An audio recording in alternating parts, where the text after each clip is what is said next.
Welcome to Hoshiwar podcast. Today we are all thrilled to bring you the second part of our discussion and conversation with Professor Robert Sapolsky. In the first part, we explored his groundbreaking perspectives on human behavior, the role of biology in shaping our decisions, and his latest book, Determined. If you haven't listened or watched that episode yet, I highly recommend checking it out in the podcast or Hoshiwar YouTube channel. In this second part, we will dive deeper into some of the most thought-provoking ideas Professor Sapolsky has shared, including the mechanism of change, the implications of a world without free will, how society could adapt to such a paradigm, and what this means for justice, accountability, and compassion, among other topics we try to cover. Prepare for an enlightening discussion that challenges conventional wisdom and invites us to rethink how we understand ourselves and our actions and behavior. In this episode of Hoshiwar podcast, I am honored to welcome two incredible guests from Iran who have dedicated themselves to promoting science and critical thinking within Iranian society. Abbas Sayyidain, who is an accomplished translator and podcaster. Abbas is best known as the creator of the B+ podcast, one of the most popular Farsi language podcasts with over 1 million subscribers and nearly 100 episodes dedicated to exploring science, culture, and history. He's also the host of the Parse podcast, where he tackles thought-provoking questions through books and discussions. Abbas recently translated the book Determined into Farsi, which is the basis of today's discussion. So he contributing significantly to the making complex scientific ideas accessible to broader audience.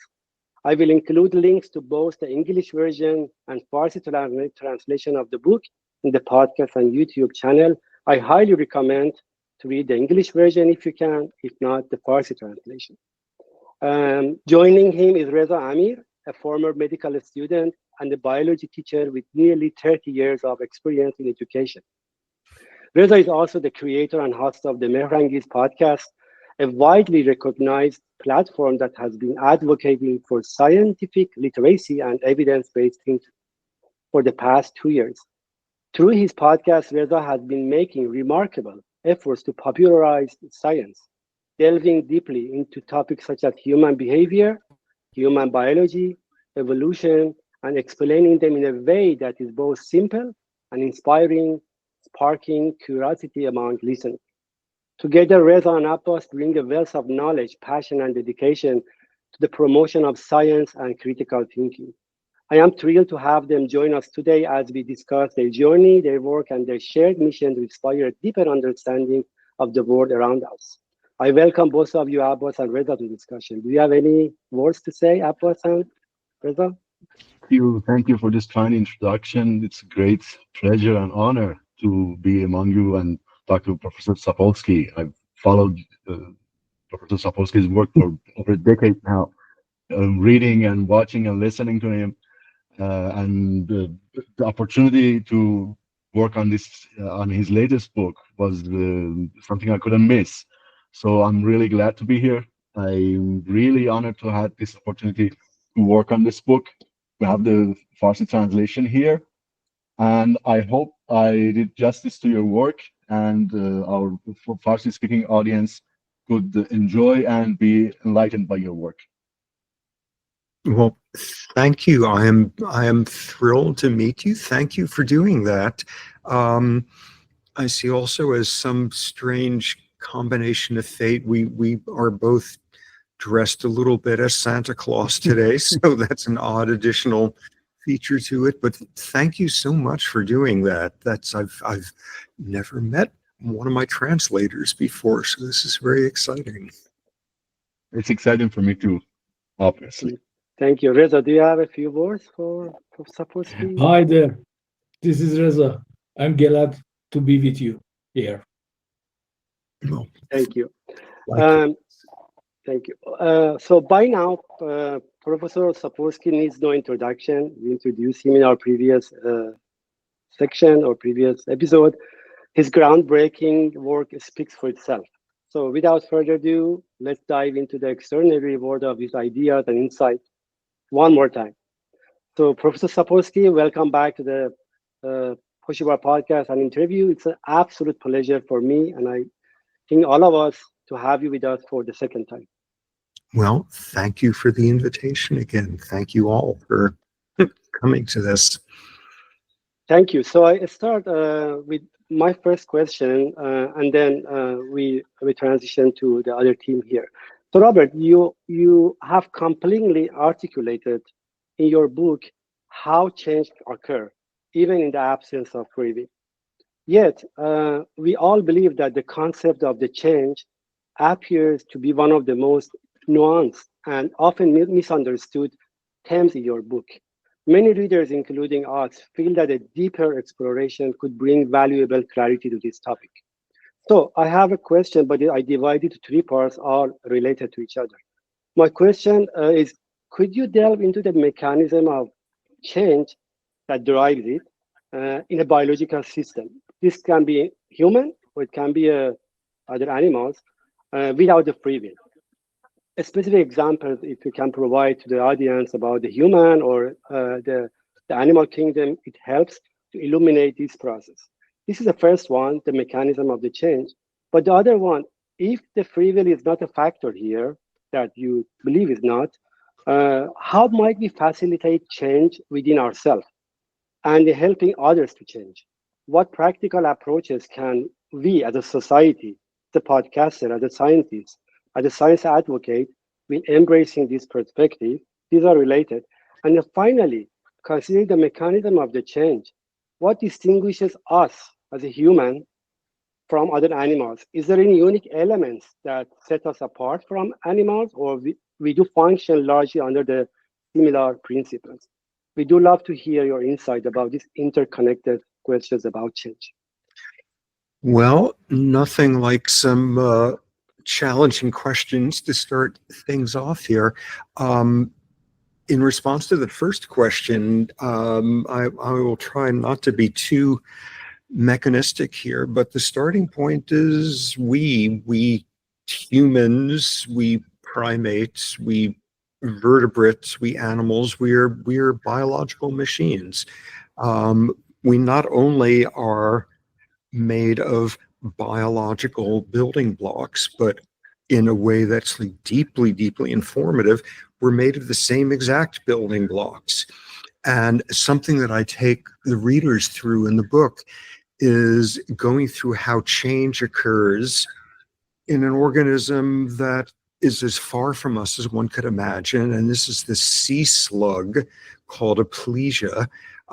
People who study nervous systems love aplysia because like classic amazing research was done on them, mostly led by this man, Eric Kandel, who's a titan in neuroscience. He's in his 90s now. He deserved the Nobel Prize that he got, and he deserved 3 or 4 other additional ones if they get around to it, because what he showed was on the level of single cells and then single molecules, how this sea slug thing learns. Whoa, what does that possibly have to do with us? And as we'll see, it has an enormous amount to do with it. How does a sea slug learn? A sea slug does not have a whole lot of things going on in its life. It's got this sort of gill thing that it uses to take in water or oxygen, or I've never really understood what the thing does because I barely understand vertebrates. But if there's some sort of disturbance around the gill, it quickly withdraws it inside its body. A logical protective defense. Okay, so that one's easy. No one had to taught this to this. No one had to teach this to the sea slug. This is just a reflex. As surely as someone hits you on the knee and your leg will fly out. That's simply a reflex. No learning there. However, what Kandel was the first to show was now you do something interesting. Give a very mild shock to the other end of the sea slug, the other end, they're about this big, the other end to it, and immediately afterward, touch its gill. Whew, okay, as usual. Then After a little while, you give that mild shock again, it withdraws. You do it again and again. And what you see after a certain number of times is you just shock the tail and the sea slug withdraws its gill there. Oh my God, this is what people call Pavlovian conditioning, after Pavlov, a Russian scientist back when, who showed the first principles of this with dogs. You ring a bell, you give dog some food and it will salivate. You ring the bell, etc. You do it enough times that eventually the bell by itself has become a conditioned stimulus for the system, and the dog will salivate. It's like the most basic building block of learning. So amazing to people that a sea slug could learn the same type of Pavlovian conditioning, that when, like, if you eat breakfast every morning at 8 o'clock, one of the things that happens in your body is at about 10 minutes before that, your pancreas begins to secrete insulin. It has learned that association. When the clock says it is 10 minutes to 8, that means you are going to start eating soon. And in most organisms, once you start eating, you secrete insulin. We've been conditioned, Pavlovian conditioning, that we will secrete insulin in advance of, just like the sea slug.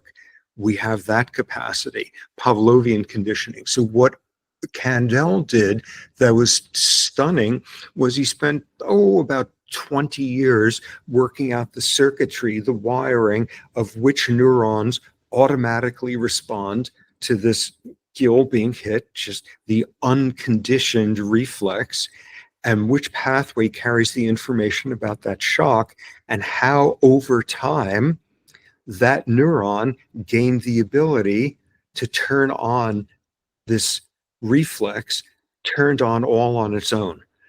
Totally amazing at the cellular level, showing exactly how the excitatory properties of that neuron changed with repeated experience, so that suddenly this all on its own, without hitting the gill, this on its own was able to evoke the same withdrawal. So that was about 20 years of his work. And then he spent the next 20 years breaking it down on the molecular level, every single molecule and gene going on in that neuron of that sea slug that suddenly gained the ability, with enough experience over and over and over, to get that muscle to contract. And he did it down to every single gene, every molecule, like absolutely stunning. Oh my God, that's totally great. Nobel Prize. Now, at long last, we understand how sea slugs go about their lives. No. The main point is that it's not just our pancreas that shows Pavlovian conditioning. Everything about our behaviors do as well, all sorts of learning. And the thing that stops you in your tracks, leaves your mouth wide open, is when you look at, say, how does a human learn to flinch when a bell, because they're getting a shock? Yeah, that's kind of like a sea slug. You look at it, and other scientists have gotten that down to genes and molecules, and it's the exact same molecules. You could take a human gene and stick it into a sea slug, a particular one, where you have removed that one, and the sea slug is able to learn. We have not had a common ancestor with this creature for, 200 million years. And it's the same exact wiring. It's the same circuitry. We're just seeing another version of we're biological machines. Okay, so you could learn to have a response to a shock like that, but we learn to have a response like that to other things. Like, we get taught to be afraid of someone. We get taught to be afraid of a certain type of people. We get taught to hate them. And how do we do that? It's the exact same system. It's the same wiring. It's the same process. So we see the continuity there. Let's see, let me know if I'm going on for too long here, but I get very excited about aplesia and what that has to do with hating our neighbors and learning who counts as an us and who counts as a them. But whoa, it's much fancier circuitry instead of one neuron in us that when you see the face of a them suddenly has the ability to make you feel fear or anxiety or hatred. And it's a whole circuit of neurons, and it's a whole bunch of parts of the brain, and it's, so much more complicated because, hooray, we're a little more interesting than sea slugs are. But it's the same exact story.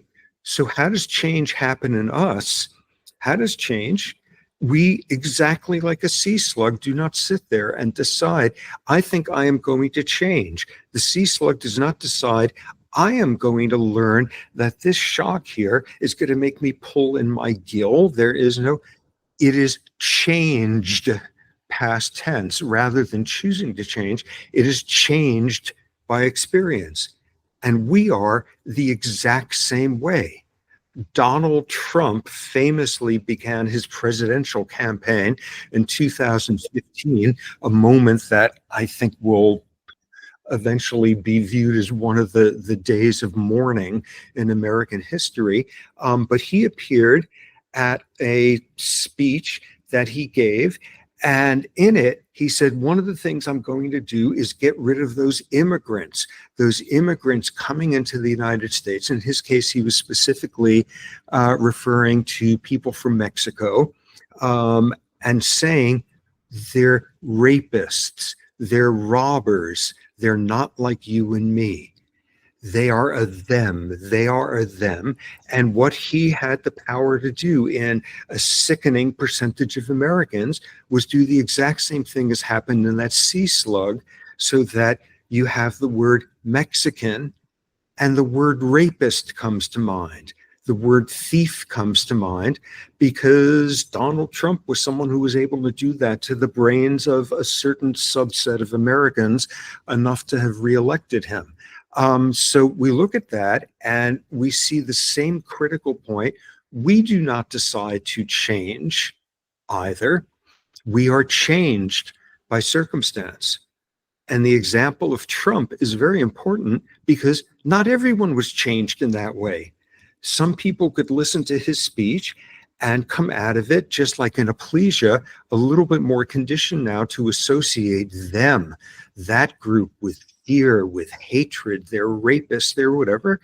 Another group came out of it saying, oh, changed, now considering Trump, instead of being a joke, he's the most dangerous person who's come on the American political scene in years. Changed. So changed, and now forever after, in some people, the name Trump causes you to flinch and have a response like that.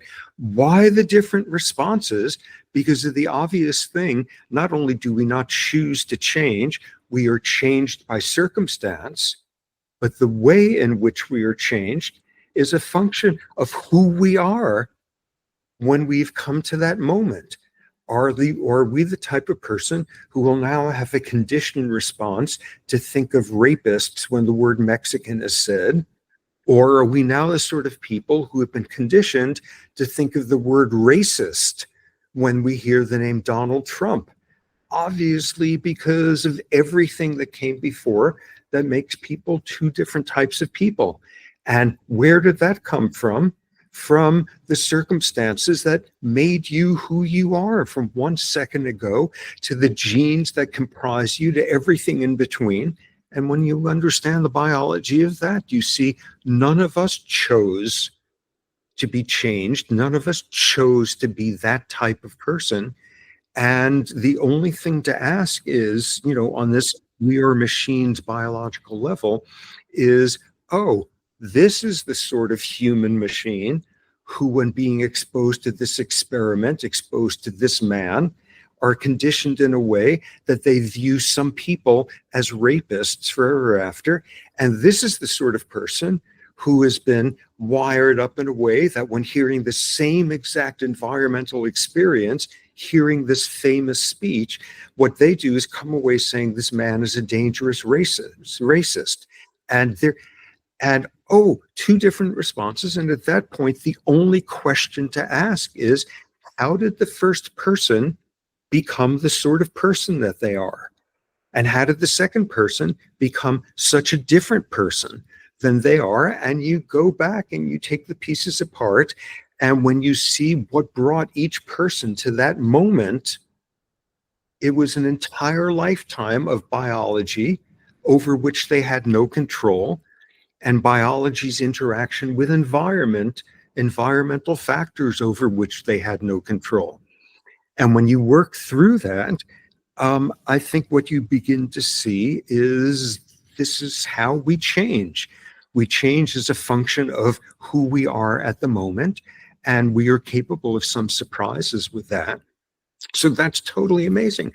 Okay, so we're just like sea slugs. We learn to hate just like sea slugs. No, sometimes we learn to lose our hates. Sometimes we learn to decide people who were thems can actually count as us's, and history is full of endless examples of that.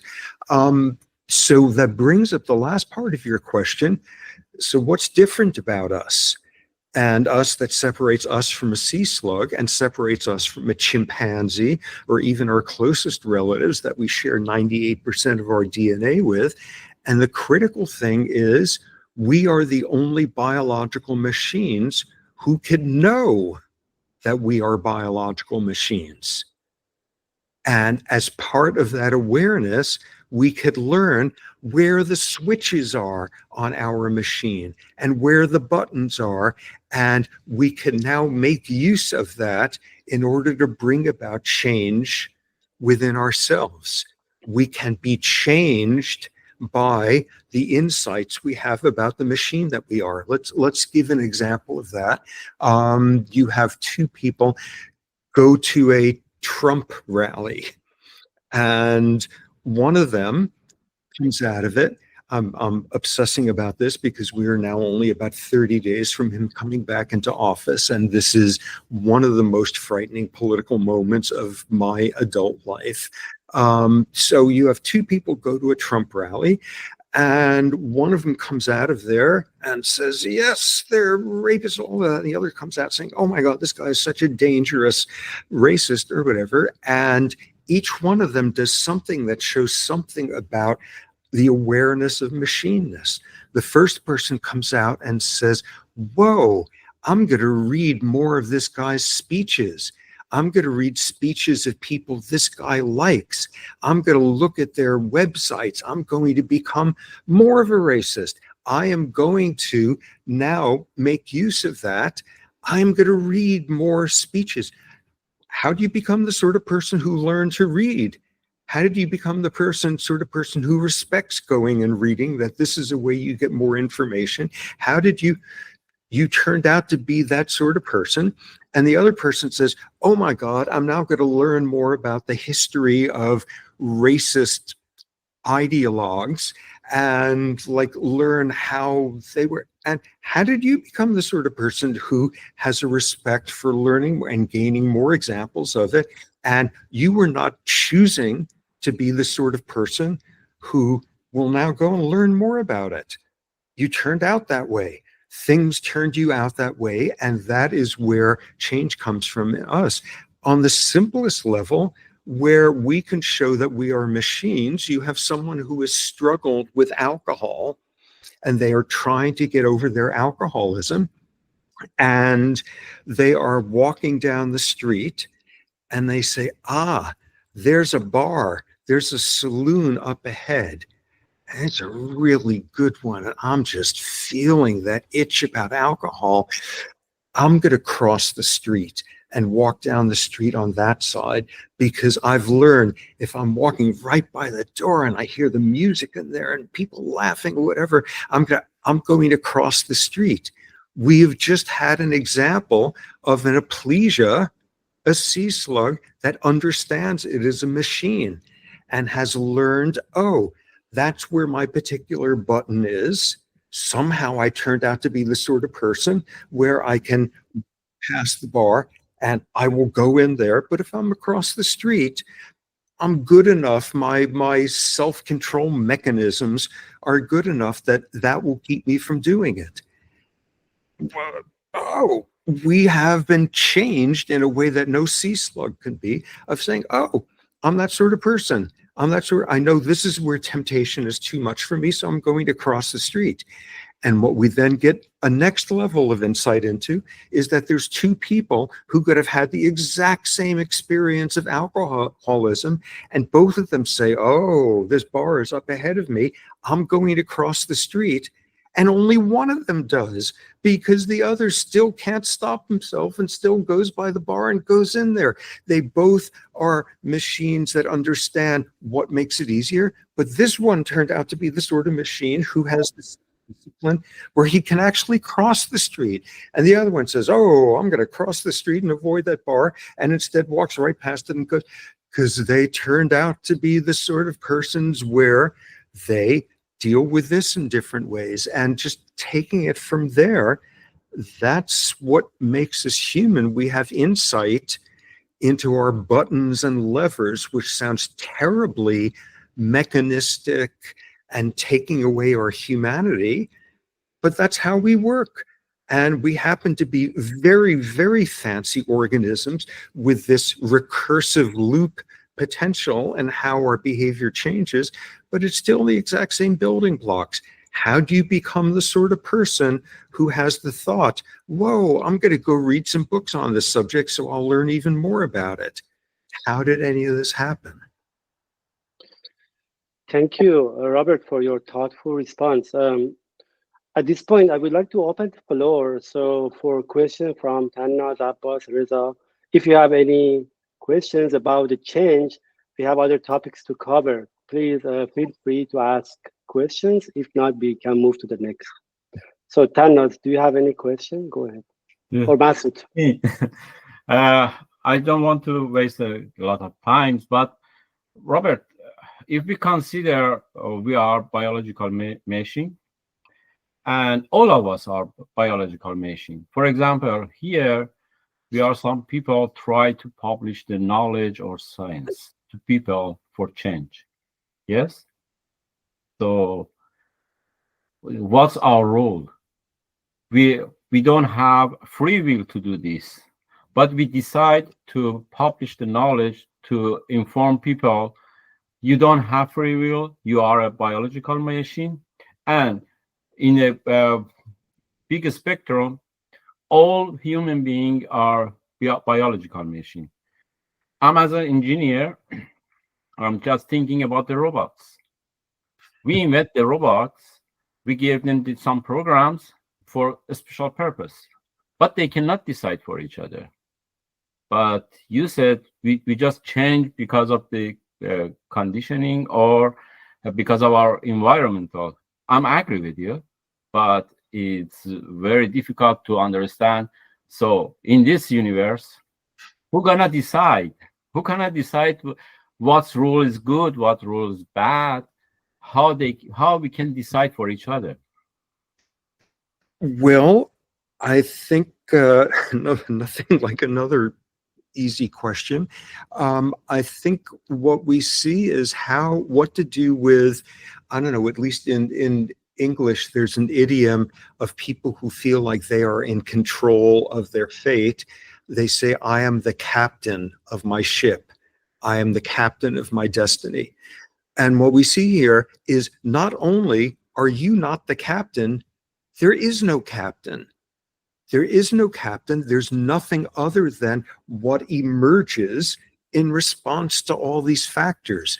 There is no because in a deep fundamental way when looking at how behavior occurs, how we turn into the sort of people that we are. How do we think about that, though, in the context of how change comes about? You are working to try to make the world a more humane place in a certain particular domain. How did you become the sort of person who values that and values that particular version of trying to have an impact? And how did you become the sort of person who has the efficacy that you have in being able to, that whole story that have arrived at the moment where you are being the sort of individual who's now doing that. And as a result, what you are is you are the mechanism for other organisms to be changed by their exposure to you.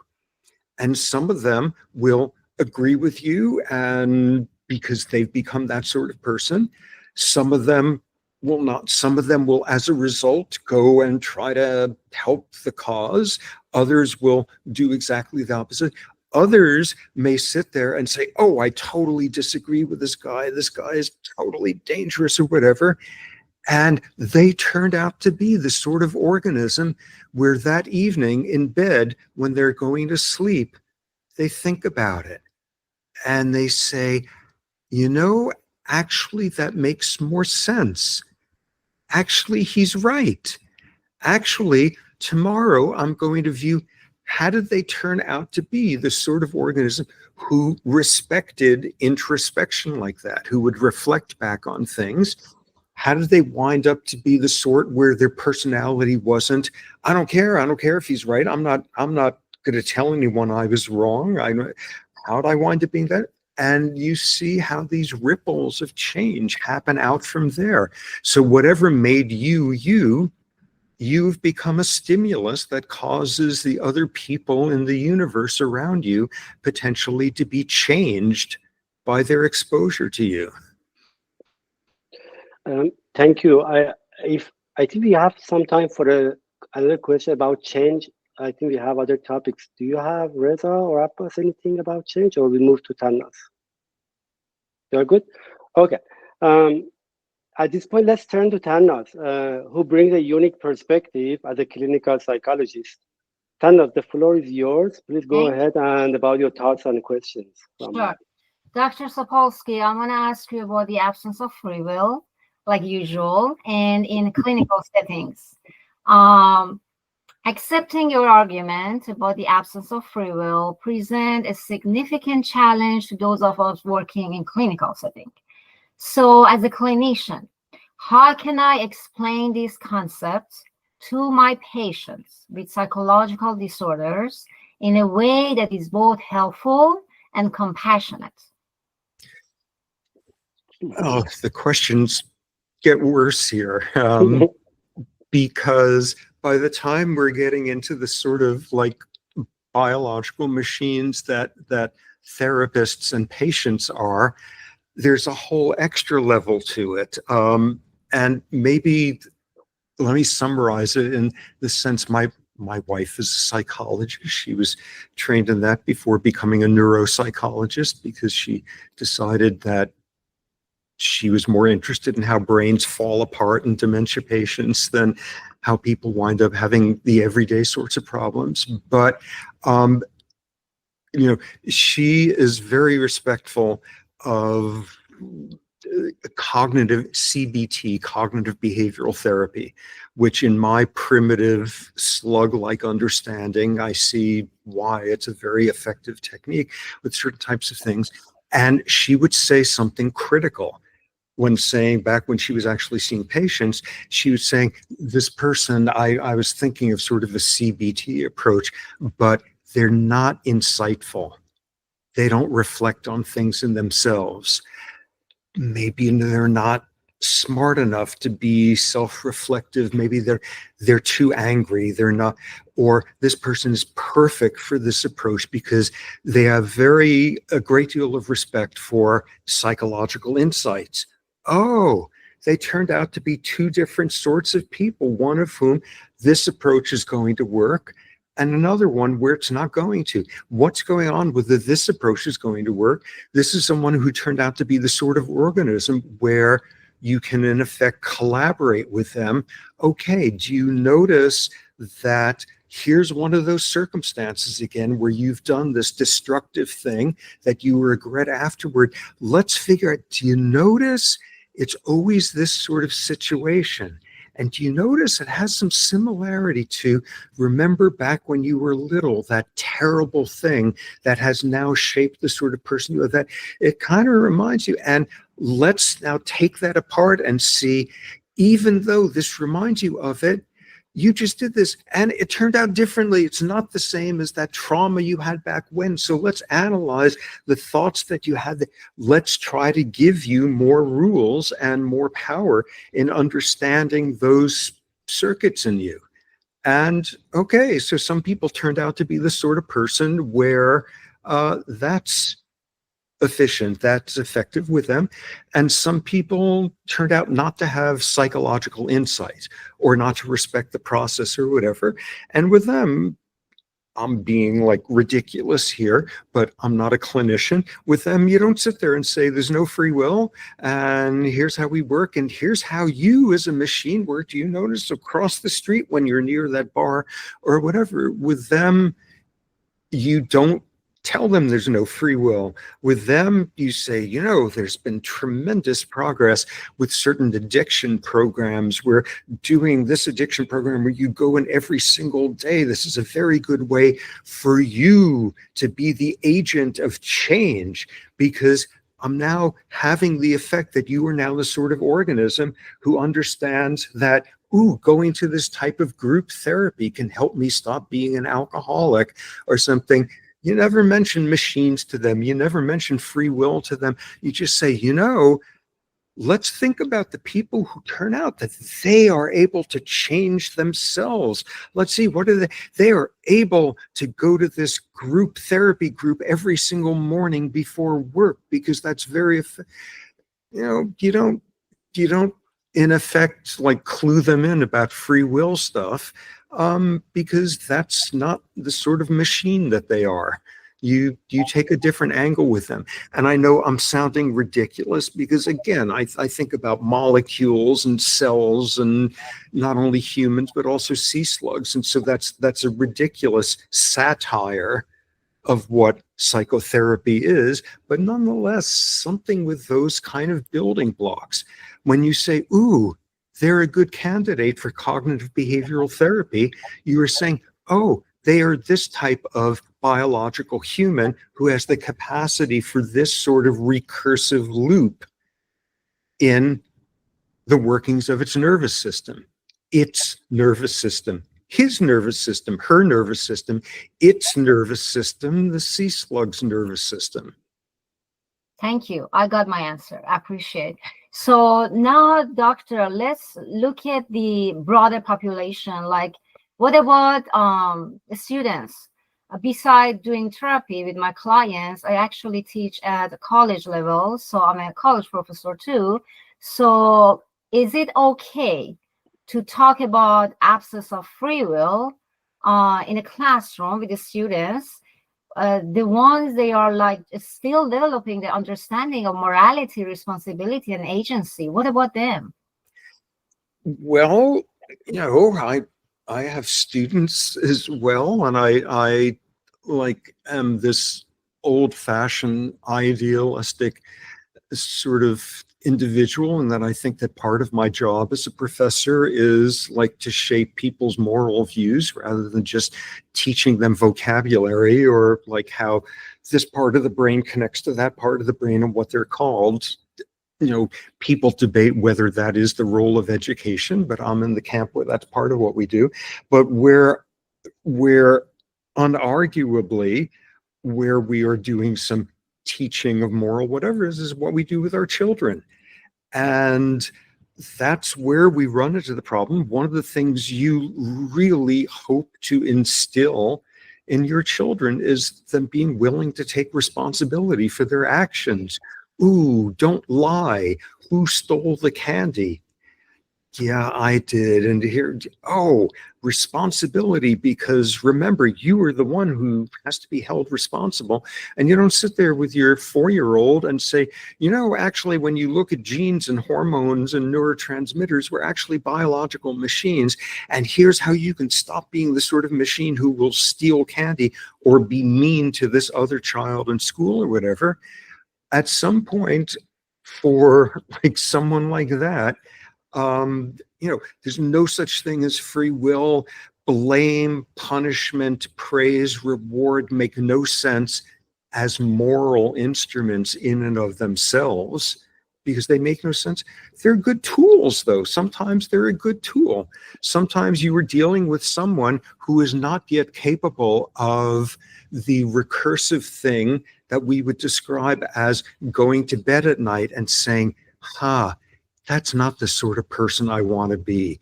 I'm not the sort of person who steals candy when I go into a candy store. That's not who I want to be, because no, that's not who a 4-year-old is. You shock their tail a little bit, not because there's anything morally wrong, not because they have a terrible soul, that they turned out to be the sort of 4-year-old who can't resist and will steal a piece.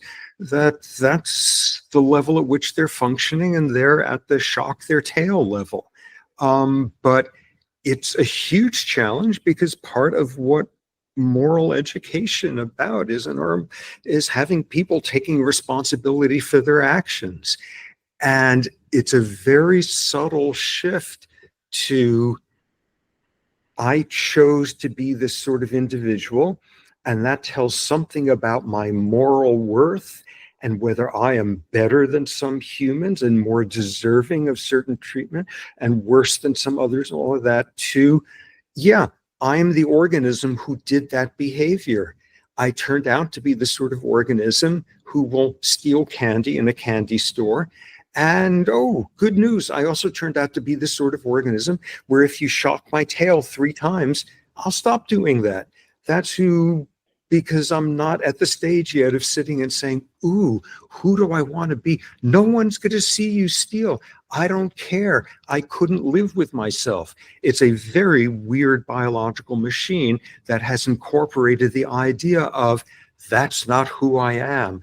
I am a better human than that. I don't care if no one's around to see me. I have to live with it. No sea slug says, I have to live with myself at night when I'm going to sleep. That's an amazing thing for a child to have achieved. And that's a transition in moral development where the child has now just internalized something. But that's an incredibly subtle difference between saying, I am responsible for that action, and that statement I just said is something filled with moral worth, religious connotations, socio-political connotations, and I'm the organism who did that, and you were stating a fact about sort of the way the universe just occurred, and oh, good news, I'm also this kind of organism because I've turned out to be one who has trouble feeling like I'm a rotten human, and I don't want to be that, and thus a loop in there. What I think, within the realm of doing all of this with kids, where the training comes in some version of, you want your kids to learn responsibility in a mechanical, in an instrumental sense, rather than in this moral worthiness sense, so that this is not a kid who will think because they did not steal candy today, they are a more worthy human than a kid who does steal candy, and they are more deserving of having their needs met, all of that, getting rid of confusing machineness with moral worth. But one additional piece of it is, if this is a world in which you do something kind for someone, and what are they likely to say in a world in which there's a belief in free will? They're saying, I'm so grateful you did that for me. I'm so grateful that you helped me with that. And if we teach people, beginning with kids or whatever, that what you would say in that circumstance instead is, I am so grateful that you happen to turn out to be the sort of person who would be in this place at this time and be willing to help me. I am so grateful that that's how the world turned out. In English, we have a very baby step version of that exact concept. One of the things, like ironic or clever or something, if someone has done something kind and you think they're wonderful, you say to them, tell your mother she did a good job. Tell your mother to tell the world that I am so grateful that you happen to turn out to be the sort of individual, and yeah, your mother had something to do with it. Ooh, if you really learn a lot more, you'll say, I'm so grateful you also had the genes, and that your prenatal environment, and that you had breakfast today the type that you did, so that a fancier version of that. Because if we take this stance where reflexively we say, I am so grateful your mother did a good job, or I am so regretful that circumstances made you the damaging sort of individual that you are. When you begin to frame it that way, if someone says, I am so grateful that you turned out to be the sort of person that you are, you're setting up the person to, instead of feeling pride, I am a better organism than they are, to say, oh, I guess I'm grateful also. Something, when you have this viewpoint, there's a transition from pride, which is incredibly dangerous, because everything about pride requires you to decide that you are the captain of your ship, and thus you deserve better treatment than other organisms in some circumstances, to feeling gratitude. Great, that's nice that I turned out to be the sort of organism who could help people in this circumstance. That's great that I turned out to be the sort of organism who could learn enough that I could do brain surgery on somebody and take out their brain tumor. That's cool. Whoa, that's the kind I turned out to be.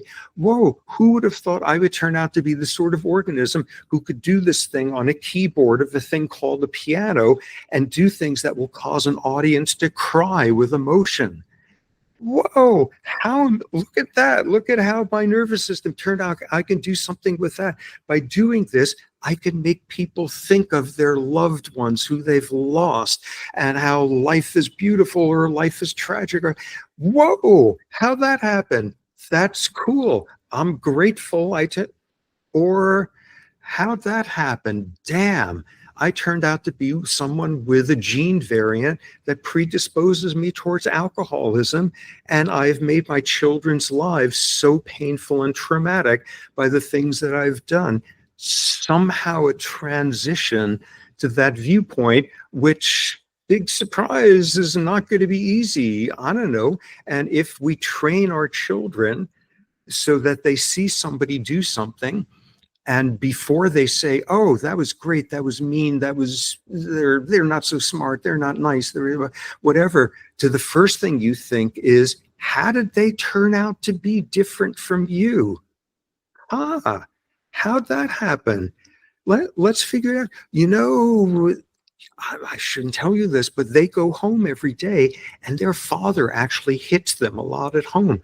Their father comes home from work, and often because of the individual he is, he drinks a lot on the way home because he has all sorts of painful things and alcohol helps it. And he comes home and beats them. That's why this classmate of yours is mean or something, because that's one of the things that humans tend to do. If they're a child and they're beaten at home every day, they tend to think, oh, I can't decide my father is a monster. Instead, I have to think, oh, that's a good way to behave. So I'm going to physically abuse this smaller classmate. How did they turn out that way? They didn't choose that. You have no idea what it's like to come home and be beaten every day. You have no idea what it's like to come home and be able to do this or this. You're not that person. How'd they become that way? And I think a certain style of parenting is implicitly, automatically, unconsciously doing some version of that. When you say something like, you know, you have to understand, life has been very different for them. They haven't had the privileges you've had. They haven't had the opportunities. They haven't had whatever, or you're not able to do something as great as they can because they've had privileges that you have not had. And here's how things have turned out. I mean, that's sort of the first steps in, I think, how you train kids to turn out to be decent humans within a framework of, rather than pride being the driving force on things, gratitude or acceptance that's, you know, rotten luck. This is how I turned out to be. Thank you, Doctor. I totally agree with you, especially with parenting styles. I usually talk about this parenting style to my students. For the sake of time, Doctor, I got my answer for clinical setting and educational setting. One more question and I'm going to stop. What about philosophers?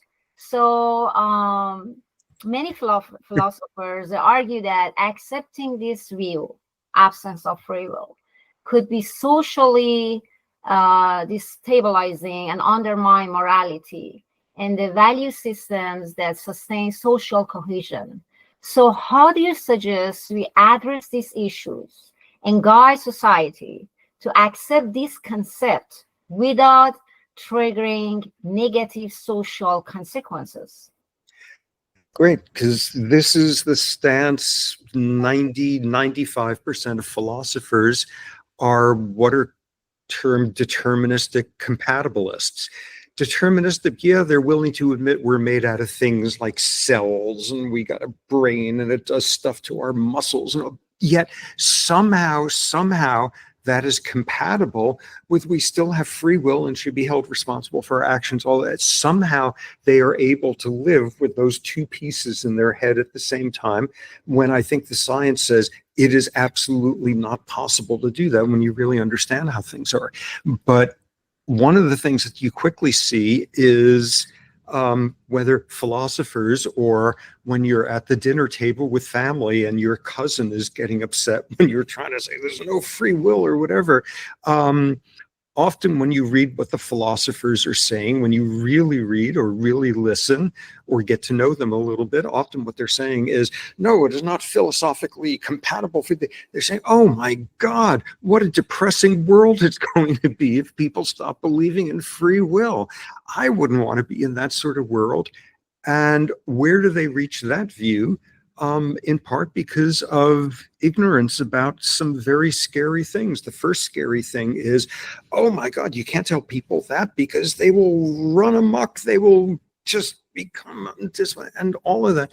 And there is a very primitive research literature that suggests that if you sit someone down and you psychologically manipulate them into believing a little bit less in free will, they're more likely to cheat in a game 10 minutes later.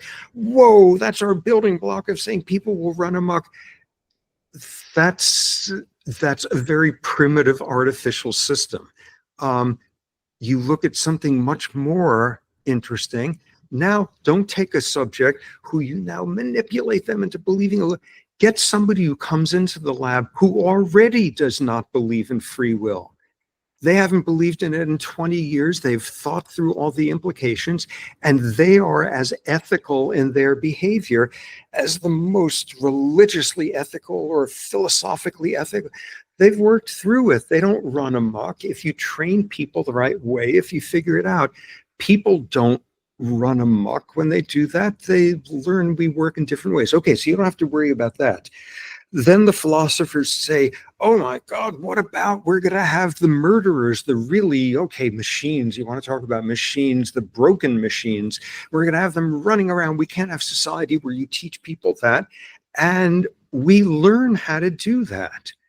And this is where sort of one of my answers to the 90% of philosophers who really strongly have disagreed with me and have written some very aggressive book reviews, and I've been in some debates with some of them. This is where you say, learn some history. You believe right now that if somebody is a murderer, there is a moral level to their actions rather than lousy luck, this is how they turned out to be. And as a result, there is a moral good in punishing them. And that, yeah, you believe that. If it was 400 years ago, you would have believed that if there was a terrible lightning storm, the worst anyone had ever seen in this time of year, which destroyed everybody's crops and disaster and all of that, you educated 16th century philosopher, you would have understand why that happened. There's a witch. There's a witch in the village who did some sort of potion and who caused this curse to come on the village. And what we need to do now is have, just like a police force, have a witch justice system to figure out which old woman was the witch, and do we burn her at the stake or do we throw her in a lake and drown her? What's the effective way of doing that? And somewhere along the way, humans learned, oh, humans don't control the weather. We subtracted that out of our view. We realized there's no free will. Humans don't have free will in controlling the weather. And so let's not burn old ladies anymore when the weather turns bad. We learned that's not part of the story. And all the philosophers need to do is go through the history of when we learned that people who have epileptic seizures are not possessed by the devil. Like the West learned that somewhere around the 19th century. Somewhere in the last 50 years or so, biological psychiatry learned schizophrenia is caused by genes and neurochemical abnormalities. It's not caused by mothers who unconsciously hate their child. Ooh, we subtracted that out. And at each one of these, we could subtract out the domains where the philosophers believe the world cannot function unless we give moral worth to someone having an epileptic seizure, moral worth to a rainstorm destroying our crops. We're able to subtract that out of how we think about those things. And as a result, the world hasn't fallen apart and people have not become immoral monsters. And in fact, it's a much nicer world that we don't burn people at the stake when the weather is bad or they have an epileptic seizure. All you need to do is take the philosophers through that, and I've been spectacularly unsuccessful at doing that because, you know, this is it's a very difficult thing to try to make somebody think that the domains in which they are seeing moral worth or lack of moral worth makes as little sense as if 400 years ago you were saying a thunderstorm is an act of moral evil on the part of somebody, because it doesn't work that way. And at some point you'll be able to subtract that out of it, or maybe you'll never get them. Maybe it'll take 4 more centuries or whatever. But that's where, like, the philosophy, when they then get to the third biggest frightening thing, which is, oh my God, we're just biological machines, and there's no because, there's no why. It's just a vast, empty universe with no meaning and no purpose and all of that. When they say, oh my God, how am I supposed to live with that? I got no answer for that one. That's where I run out of answers. And that's where all of this is, like, potentially very despairing. I'm useless at that point because I sit there and say, oh my God, there's no reason. Thank you so much, Doctor. I appreciate it. Thank you. Yeah, we used to it, Robert. So other people who are like a kind of atheists, so people ask us, what's the meaning of their life? And we say, okay, I think there is no meaning, inherently meaning, but we have to generate some meaning for ourselves. Exactly, because we're the sort of organism who we're better functioning with certain myths. Exactly. And sometimes we learn how to live without certain myths and things don't fall apart. And sometimes it even becomes a better world as a result. Exactly. I think because of the time, let's move on. We have a few more questions. Hopefully we can have you, Robert, for another half an hour. So it's the last time we have you. Maybe hopefully we can talk maybe next year one more time. But this is, I think, we haven't talked to you about the anxiety or the stress, because that's the main your research that you have done during decades with Bابون. So that's a separate thing about the book that you already written. But we couldn't have time to cover that, but maybe we can keep it for next year. If you have time, we can talk about the stress. But let's move on to Abbas. Abbas, you have some other questions. Abbas can bring another perspective on the concept of free will, about agency and consciousness. Thank you. Reading your analysis, it seems to me that some of the fundamental concepts like free will, agency, and consciousness are deeply intertwined, or maybe even synonymous with each other. Can you separate them? Can you differentiate between them, or give us I don't know, simple definition for each of them? Definitely not. Consciousness scares me. I don't understand it. The few neurobiologists who try to study it, when I read their papers, I have no idea what they are saying. And this is being a little bit mean. I'm not sure they understand what it is they are saying, because it's like so complicated. It's like, I just get scared reading papers like that, because it doesn't, and on a certain level, it doesn't matter. In some ways, we are acting without agency, where consciousness is a mediating factor. And how did you wind up having that sort of consciousness? I don't know how it works, but it's made of the same stuff. And some of the time, we are acting without agency in ways where consciousness is not the mediator. It bypasses, it goes through other routes. I feel a little blasphemous, but consciousness doesn't really interest me that much in this domain.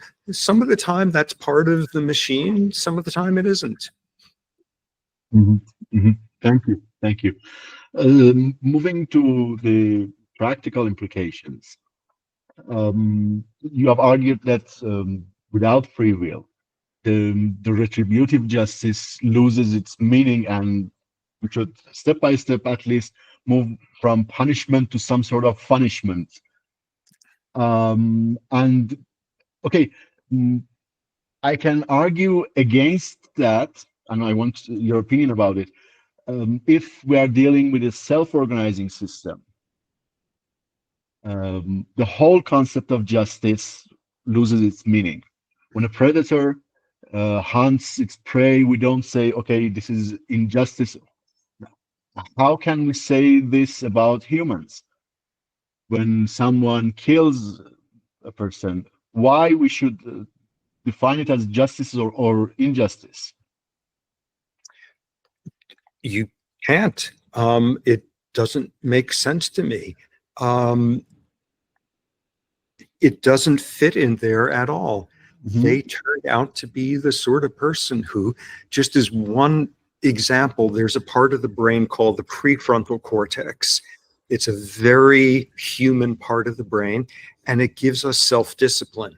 When you are avoiding temptation and you're in a brain scanner, the prefrontal cortex is working like crazy. When the prefrontal cortex is damaged, you have individuals who cannot regulate their behavior. And the United States, which still executes people convicted of certain types of crime, when you look at the people who are scheduled to be executed in the United States, 75% of them have a history of a concussive head injury to their frontal cortex. So talking about justice and morality in that case makes no sense at all. Yet, you can't have a world where murderers are running around, and the solution is one that is, people in the business think of it as a public health model. Somebody has COVID, and if they sneeze on you, they can give you a life-threatening disease. It's not their fault. They are not choosing for their nasal passageways to be a great home for this virus or something. But still, you got to protect society from them. They need to stay at home. They need to be quarantined. They need to be quarantined, but you don't tell them they are a terrible person because their nasal passageways make a whole lot of fun. You protect the world from them. And also in these public health models, not only do you constrain the person, you constrain them the absolute minimum, not an inch further, and you don't do it in a moral framework. And you try to figure out like how things like viruses like COVID root causes where that's coming from. And the exact same way, the world in which dangerous, damaging people have to be dealt with is one where the notion of justice and retribution and morality is nothing but you need to constrain them so that they can't damage anybody anymore. A vastly challenging subject is to figure out what's the perfect amount to constrain them so that you're not doing any more than you really need to. But in principle, you constrain them exactly the amount needed, not an inch more. You don't preach to them, and you make sure that people are spending time trying to figure out how damaging people turn out to be damaging people. And that sounds, oh, so abstract. And we do that all the time. We do that all the time. Your 5-year-old is sneezing and they have a cold, and you do a constraining action against them. You keep them home from school tomorrow because there's a law. The law is, please, if your child has a nose cold, keep them home from school until they're not sick anymore so they don't get everybody else. There's a law, and you constrain them. You keep them at home. You keep them at home, but you don't say you can't play with your toys today because you're a rotten human sneezing on people. You constrain the absolute minimum. You do it in a realm where it is not filled with moral weight. And you hope somebody does science to figure out why people get nose colds, why 5-year-olds start sneezing or whatever. And you do that. Yeah, but that's because your kid has a cold that 200 years ago in the West, getting a nose cold was a sign of God being displeased with you. Illness was a sign of tainted moral worth. Whoa, we've subtracted all that stuff out of it, and now it's just your kid's sneezing. Now it's just, ooh, when they were 8, they were in a car accident that destroyed this part of their brain, and they can't regulate their behavior. So you can't let them into this sort of setting. You got to constrain them, but it's not because they have a rotten soul. The brakes don't work on their machine. Okay, but the other issue for me is that if you leave justice out and move away from retributive justice, why can't you move from compassion? Again, with in a self-organizing system, why not just simply let events unfold? Someone is fortunate, okay, someone is unfortunate, it has nothing to do with me. And it seems to me that you presupposes a compassionate stance, and I'm not sure where that one is coming from. Like it, but I want to have something to justify it. It comes from the least intellectually defensible thing I said in that entire book. And it was in the last chapter. It was one paragraph where I was saying, intellectually, this actually makes no sense at all. And I can't defend it. And I've tried to be logical about everything else. But at the end of the day, one thing seems to dominate everything else, which is that pain is painful. And it's a better world in which there's less of it. Better, that's a value judgment. That's ridiculous to say that something good or bad or better or worse can happen to a machine. Nonetheless, we're the sort of machines where it turned out the pain is painful, and it's a good thing if there's less of it. And I can't defend it. It's the most intellectually indefensible thing I say in the whole book. If somebody really wanted to go after it, that just discredits every single other word in the book, because somehow that is important enough that I think that that's a way to think about how nervous systems should be approached or machines should be. But yeah, you're right. That one, I think I even have a sentence in there that this is to my great intellectual shame, but my personal relief, that the only thing I could come up with at the end of all of this is saying pain is painful and it's good if there's less of it. Yeah, it doesn't make any sense, but nonetheless, that's the last irrational thing that I operate on with that. Thank you. I have another question. I'm not sure if we have enough time, but Betty, can I continue? You're on mute, Betty.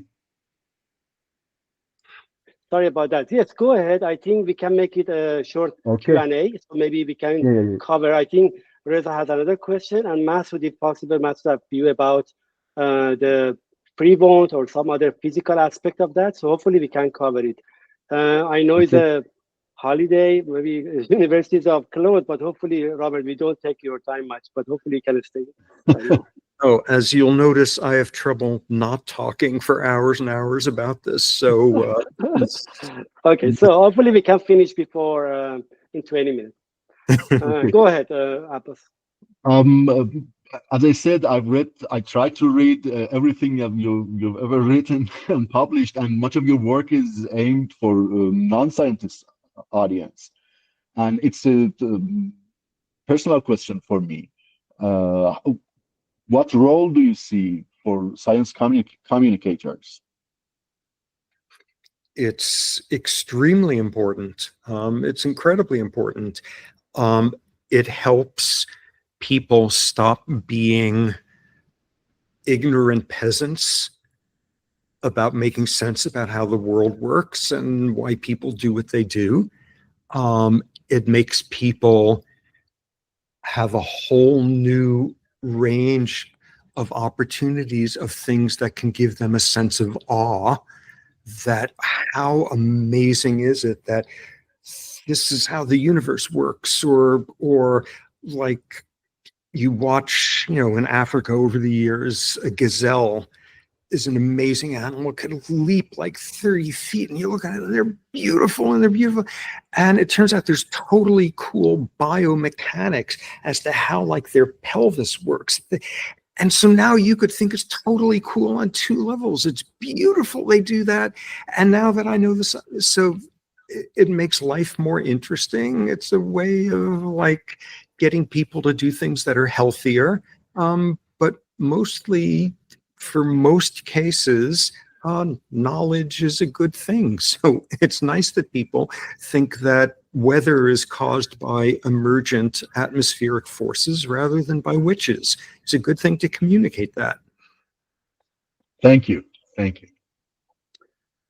Thank you. If there is any question, a quick question, we can cover. If not, we can move to Reza. Go ahead, Reza. Go. Thank you, Professor, for your patience. I try to shorten my question. I'll try to shorten my answer. This is my question. I think we have an ambiguous feeling of free will as a product of human evolution. And it seems we need to. Doesn't matter, it is a reality or an illusion. We need to this feeling. My question is, what's the point of notifying people that free will does not exist? Because I think the net outcome, the cumulative outcome, will be that it is a better world when people accept that there's no free will. Because an organizing principle of our world is that some people are treated way better than average for things they had nothing to do with, and some people are treated way worse than average for reasons they had no control over. And we make it that much more damaging by saying that's how it should be. There's a moral worth to it. Some people deserve this, other people deserve that. It becomes, I think it produces like an existential crisis. And, one of the most interesting ways of thinking about depression is major depression is in some ways an individual who is pathologically incapable of rationalizing away reality. They see things, and endless studies show that if it's a emotionally detached things, people with depression are much more accurate predictors of what's going to go on in the world. Your average person is pathologically optimistic. So there's circumstances where that definitely is like bad news.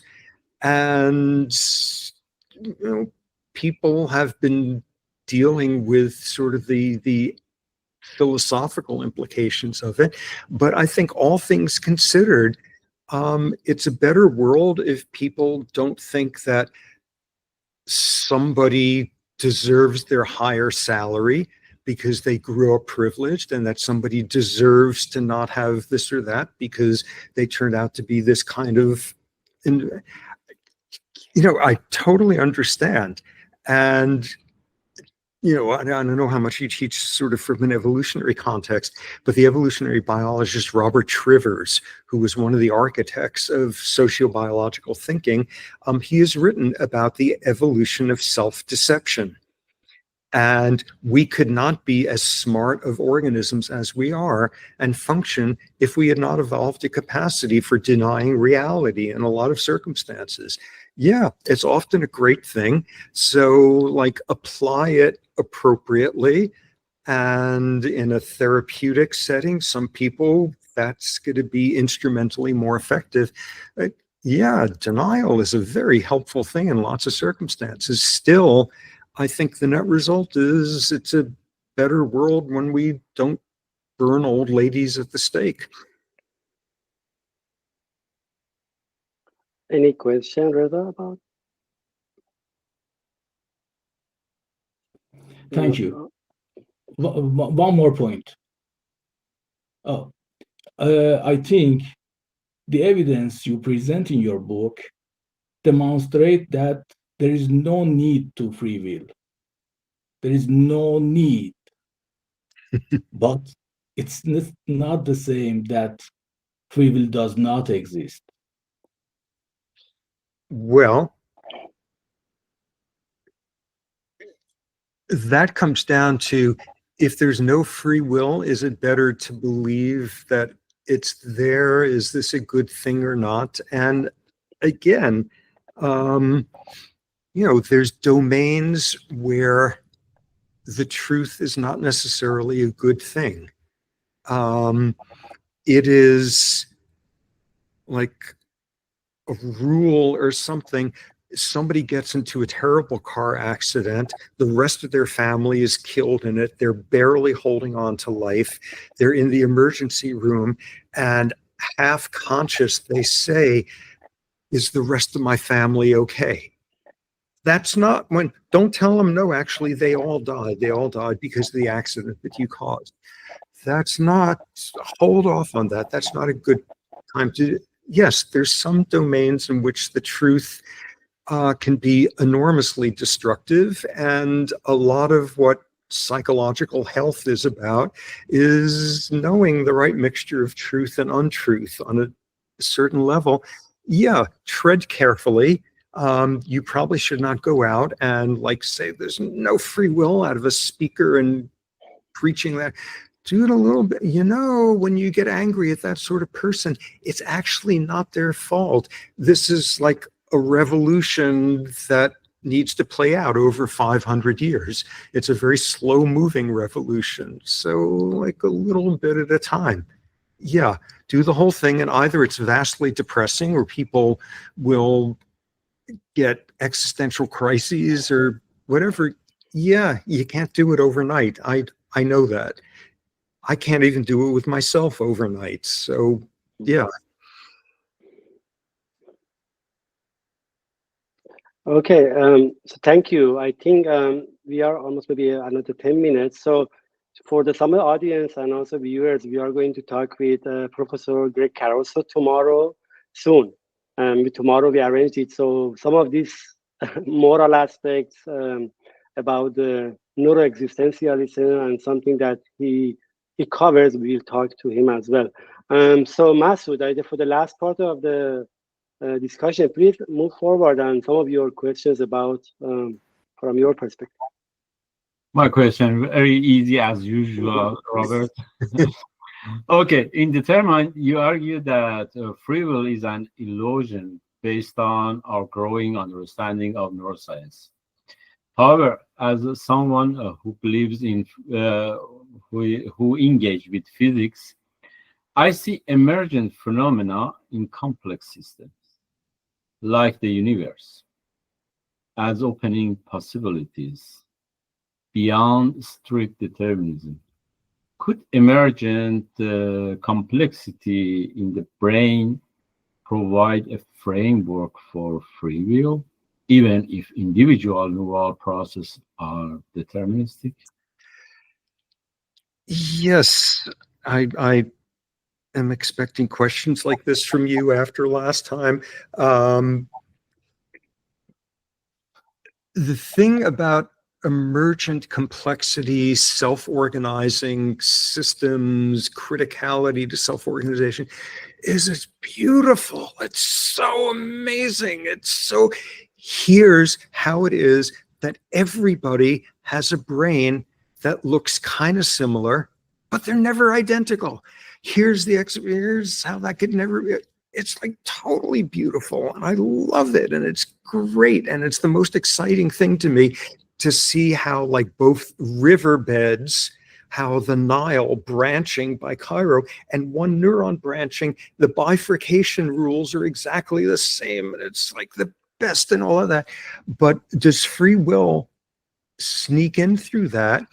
And the answer is the people who have argued that, none of them have come up with an explanation that does not involve invoking magic somewhere along the way. I mean, the spectacular thing about emergent systems is you have very simple building blocks. You have stupidly simple building blocks, like what one ant does, or what a positively charged ion will do with a negatively charged, and just simple building block, and put a whole bunch of them together, and where none of them has a blueprint, none of them knows the rules. All they have is a few simple rules for how they interact with their immediate neighbors. Put enough, and out comes the brain, out comes ant sociality, out comes the universe, all of that. That's totally great. And then you look at the models that are presented for where free will can come in from that, and every single model makes the same mistake, which is it assumes that once the complexity has emerged, those stupid, simple little building blocks are now smarter than they were before. They can interact. The emergent level of fanciness can reach down and make the building blocks work differently. And now it's like saying, a classic emergent thing is one molecule of 2 hydrogens and 1 oxygen does not feel wet. Wetness only emerges when you have a whole bunch of them. What their models always say is somehow when you put enough water molecules together, something happens, and now it's 2 oxygens and 1 hydrogen. And that's where wetness comes from. All of the models that people have for getting free will out of emergence, the stupid little building blocks somehow get smarter once the emergence has happened, because the emergent level somehow has the power to reach downward causality and change the nature of the building blocks. And no, the amazing thing about emergence is the stupid, simple little building blocks are still just as stupid and simple, and amazing things have come out of it. But that's where all the models fall apart, because there's always one step in there that involves magic. The building blocks now work differently than they used to. No, they're still exactly the same. That's the point. That's where I see emergence as not being a pathway for free will. And every person, every neurobiologist who argues for that, you look, and somewhere in there, there's the assumption that the simple building blocks can change and get smarter when emergence happens. Thank you. Masood, maybe can you ask one more question? Which one? No. I got my answer. For the changes and for decision making and responsibility, I'm not convenient yet, but thank you for your time. But about the emergence, I got something very beautiful. You're explaining very good, Robert. Thank you so much. Thank you so much, or thank the world. or at least my mother. Yeah. I think we have a few more minutes. Any last minute question you have, unless I can have a few words and close the session. Oh, Abbas, go ahead, and if you have any questions, yes, please. We have a few more minutes. Please make it concise. Okay, as the translator of this book, what can we expect next? Reading this book and comparing it with your other works, it's a burning question for me. What would be your next project?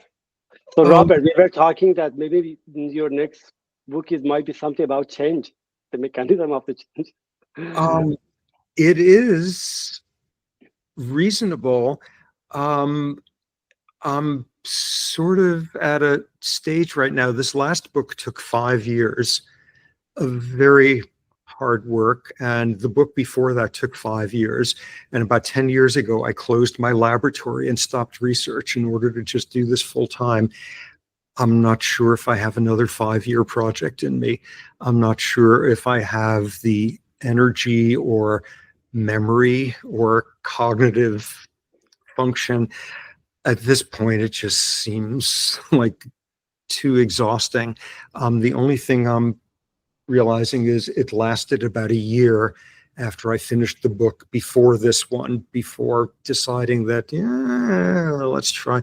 So maybe lightning is going to strike at some point. But yeah, mechanisms of change is one interesting thing. How we deal with meritocracies, I avoided mostly in the book, and that is another possibility. Another one, 2 weeks from now, I start teaching a new class on the biological bases of psychiatric disorders, and maybe something on how do we view mental illness in the context of us being machines. But mostly at this point, I'm just getting better sleep and thinking that there's no way I can do this again. I've read enough philosophers for a lifetime. So you consider the last year from November until now, I don't know, Robert, how many interviews or discussion? Maybe, can I say 100? Yeah, I don't know. Obviously, because I have watched most of them in like YouTube, in podcasts. And I say the still I am behind to watching all of them. Well, don't bother, because I always say the same thing, and I try to seem spontaneous. But what's obvious is, like, I'm very excited about this stuff. This is we are also excited. I think as I think Abbas translated the book, Amir, myself, Tannaz, Masood, as a science advocate, we try to encourage the people think a little bit away from having full control on their life. So that's maybe, as you said, we agree that they may cause some of the good parts. So for people, also some people disagree that maybe it caused some issue with the morality, some of the things that we have in our life. But I think, especially for Iranian culture, I think it needs some reform, and then we all try to have to educate people and make some cultural changes.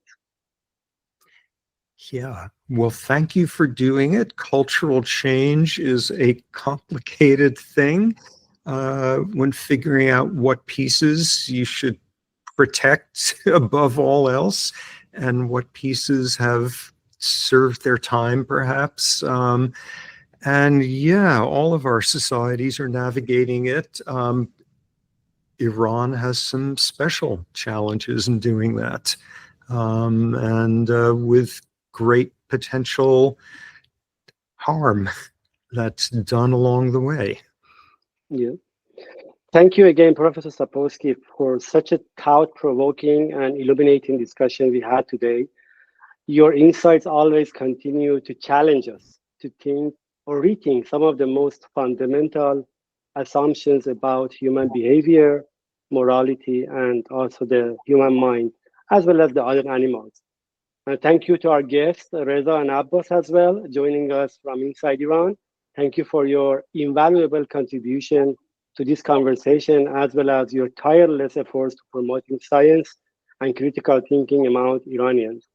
Also, to our listeners and viewers, we hope this episode inspires you to explore these ideas around free will further and engage with the profound questions that shape our understanding of ourselves and the world, the fascinating world around us.